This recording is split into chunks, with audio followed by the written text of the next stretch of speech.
really into sea turtles. They are this wild animal that dates back to the ages of the dinosaurs, and we still see it coming on these same beaches year and year and year after. Their biggest threat, their biggest predator is actually humans.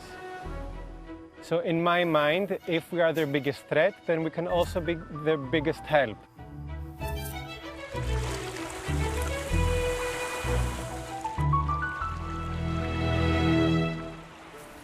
Every morning, just as the sun is rising, teams from the Greek environmental charity Archelon survey the beaches of Kyparissia Bay in the western Peloponnese.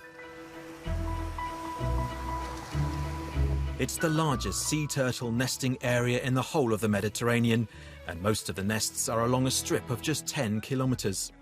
They quickly find a turtle trail leading to a new nest. The team carefully examines it and covers it with a metal grid to protect the eggs from dogs and other threats that come from human activity.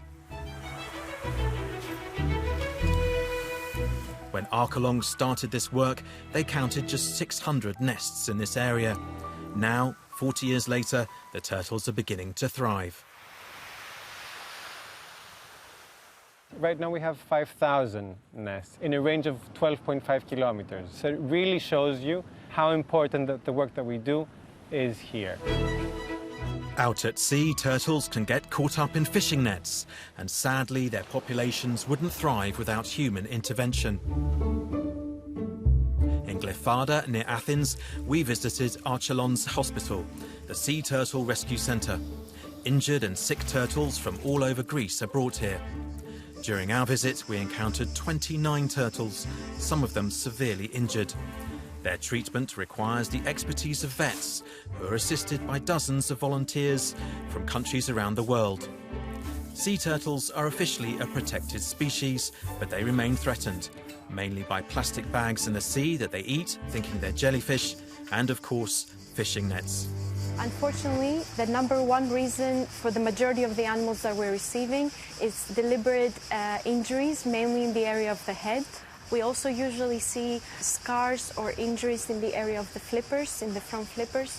That means they have been entangled in fishing nets, and in an attempt from the people to get them out, they also hit them. It's, of course, inexcusable. We have cases where sea turtles are entangled in fishing nets, they have ingested hooks, or they have ingested fishing lines. Also, if you have any questions, the small ones. The rescue centre welcomes visitors, many of whom are tourists.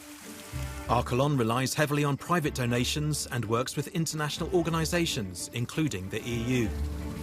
It's difficult to know for certain how exactly the turtles get injured, but it's likely that fishermen are using force to remove them from their nets when they've got entangled in them.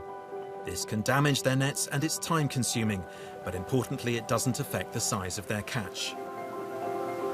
Every single animal that is arriving here has its own story, has been through a very unique process in order to get better. So, of course, a release is always like one of the best feelings you can have in this kind of work. Sea turtles are one of a number of slow-growing and long-lived marine species that are causing concern today for their future survival. But there are others, cetaceans.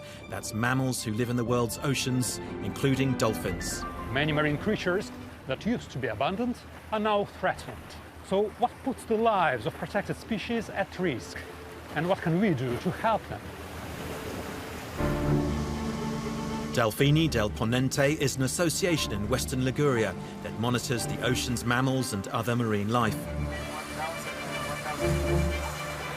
Along this stretch of the Italian coast near the French border, dolphins and whales are particularly abundant. To help preserve and restore these populations, activists meticulously document every sighting. The gathered data identifies areas that might require enhanced protection. These coastal creatures live in an area that is greatly impacted by human activities like fishing and boat traffic. It's crucial to assess their health and population numbers to help their protection. numero di animali presenti per contribuire alla loro conservazione. Noi abbiamo alcuni degli animali. Among the animals that we identify and monitor, some show marks from collisions with propellers and boat engines. There are animals that have been accidentally captured or are just showing signs of past interactions that they managed to survive. Interazioni nel passato alle quali sono sopravvissuti. Why is this happening? Spanish organisation Submon works with local fishermen and has put cameras on fishing nets in northern Catalonia to see what's going on. And there are similar projects in the Mediterranean and the Black Sea by scientists working with the General Fisheries Commission for the Mediterranean. The revealing footage shows dolphins putting themselves in danger as they approach trawled nets to snatch fish, a behaviour termed depredation. They gnaw at the nets, damaging costly fishing equipment. Some dolphins even venture into offshore aqua farms, causing distress to the cultivated fish. In a 4-year project, the Fisheries Commission and the maritime conservation legal organisation ACOBAMS evaluated a variety of dolphin deterrents. They used acoustic pingers, reflective CDs and even glass bottles. But they're still not sure how well these methods work. Mammals get trapped into nets, collide with fishing vessels and get injured or stranded. But a prompt intervention can save many of them.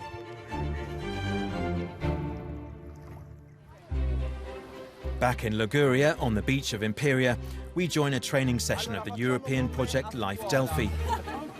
One of its objectives is to create a network of rescue teams comprising of various coastal services and animal protection groups, always prepared to assist stranded dolphins.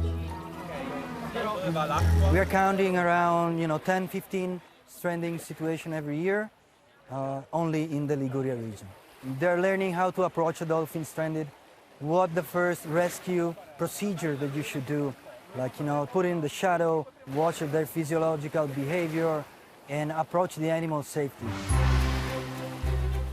Marine animals in Europe and across the world are up against increasing challenges, from the effects of overfishing to pollution and climate change. It's only by joining forces with activists, volunteers, scientists and fishermen that we can give vulnerable species a better chance of survival.